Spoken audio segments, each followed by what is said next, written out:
Hi guys, James from DBG here. And it's been over a week since I personally have done a video. Chris has done two great videos about the tournament we went to. Excuse me. Which I heartily recommend. It was great fun. I thought it was really well organised. And it was really nice just to have a few games with some like-minded people with no overly competitive lists. I mean, the list I took was quite competitive, but there was no massively competitive list. There's none of that guy. But what I thought I'd do is do part 2 of how to build a bolt action army. Now, it may not be the best time to do it because I've had a couple of beers and I'm still drinking. But again, so I've got really itchy nose. I forgive my two-tone wall. That's something to do with my son.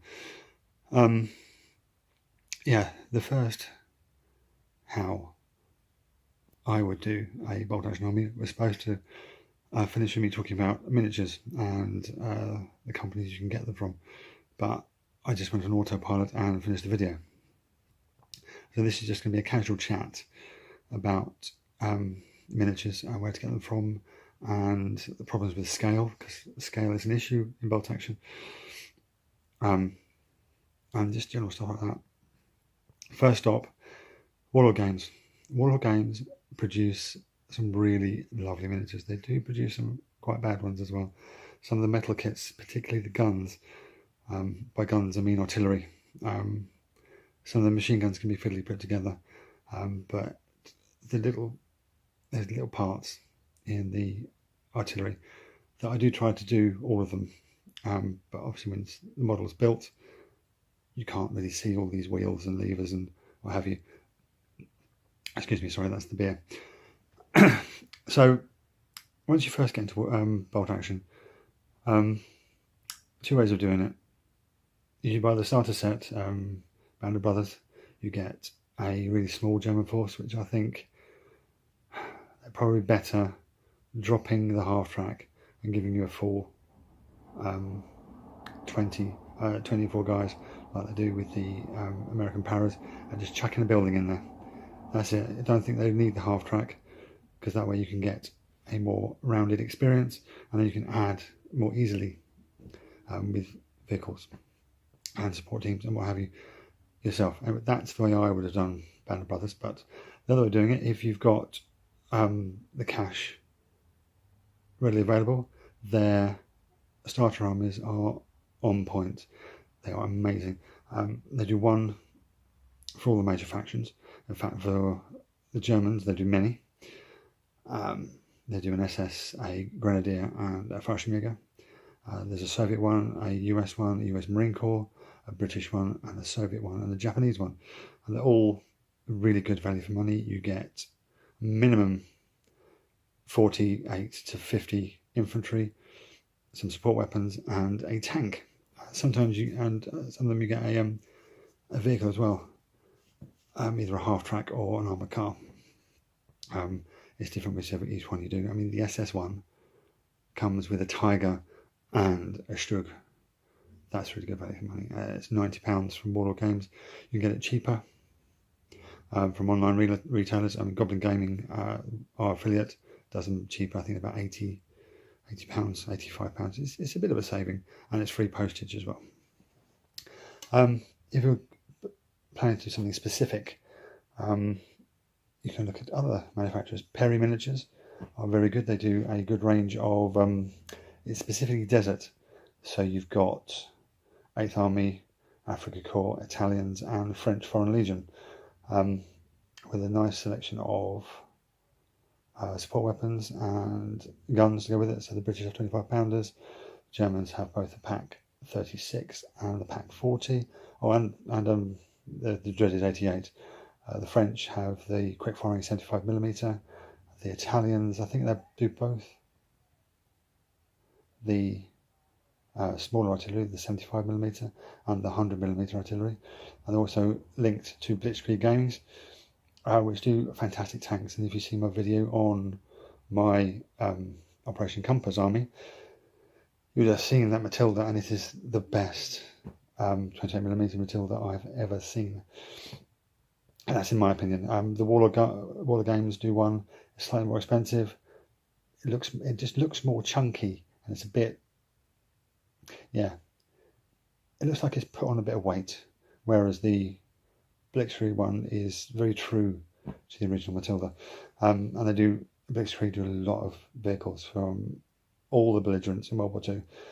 They're well worth looking up on their own if you want really good cast resin tanks. If you want plastic tanks, Warlord Games and Rubicon are expanding their stuff all the time. They do guns, they do jeeps.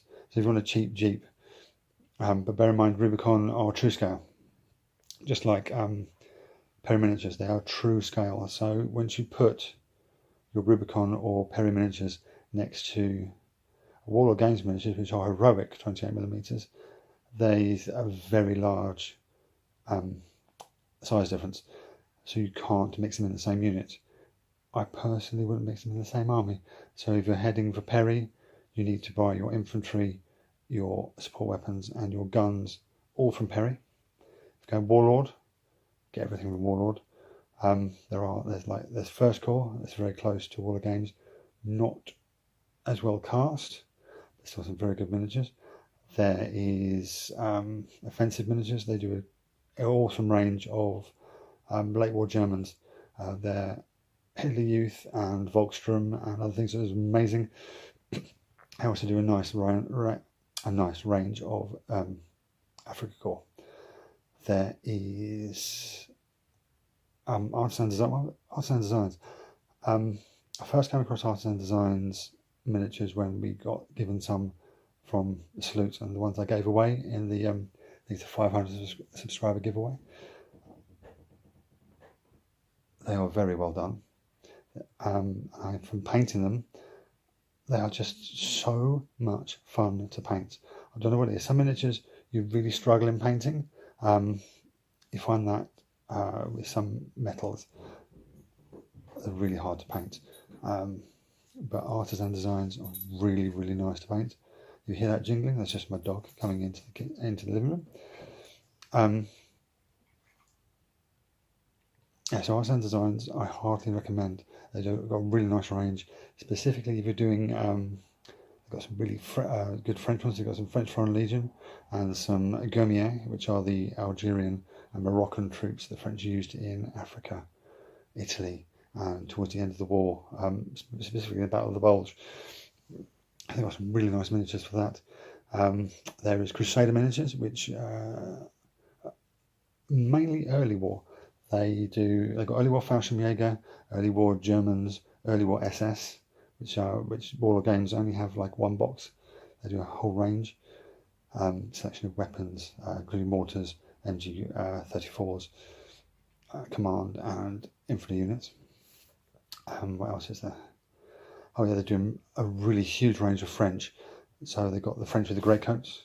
They've got the motorised divisions with the specifically different helmets, and they've got dragoons, which can easily be used for Vichy troops or Free French troops in Syria and Algeria, which are, if you're looking to do something specific, I would recommend looking at Crusader miniatures. You can get them through North Star Miniatures.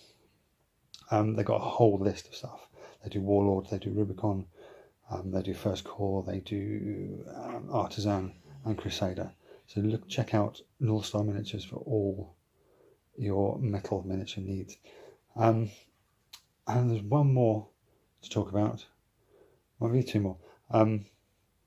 If you're, well, maybe three more. There's Foundry. Foundry do War Games Foundry. They do a range of World War II. Their stuff is very specific. Like if you want a German field police, they're the place to go. If you want, what's it called? Home Guard. They do a good Home Guard. They do Commandos. They do Chindits. That's about it. A few other bits and bobs, but Foundry are very specific.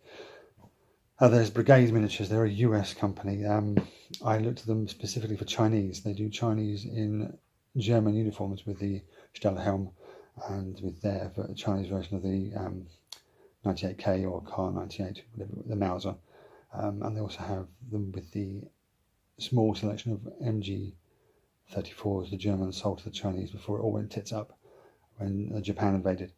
Again, if you're doing Chinese cobblestone castings, they do a nice rate. They're very well cast, but it's specifically the warlord period, which is like interwar.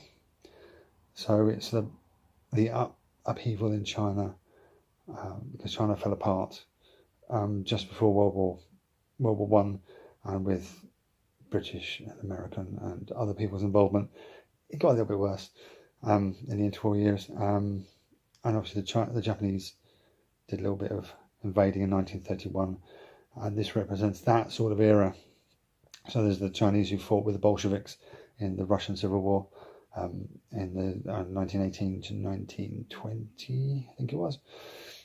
But if you're looking for something like mid 1930s to about 1939 Chinese, if you're doing specific stuff, cobblestone miniatures are the place to go. And brigade games, they're in America, and obviously you've got to pay shipping and stuff to America. Company B, they do a nice range of vehicles. They also do Winter War Finns and Russians, if you want to do that. There's Trenchworks, American company. They do resin and metal vehicles, and they are amazing. They are so nice. They're almost as good as Blitzkrieg. They are resin and metal, so the hulls and the tracks are resin, and the guns and hatches and stuff are metal. But they're worth a look. So that's Trenchworks. Or is it Track? Yeah, I think it's Trenchworks. They're very good. I think I've covered everything I know, and most of the companies I've dealt with, most of the companies I've painted miniatures from. So that pretty much wraps it all up. So once again, thank you for watching. Any questions, pop them in the comments below. Do all the YouTube stuff. Check out our affiliates and sponsors and what have you. And thanks for watching. And I'll catch you next time.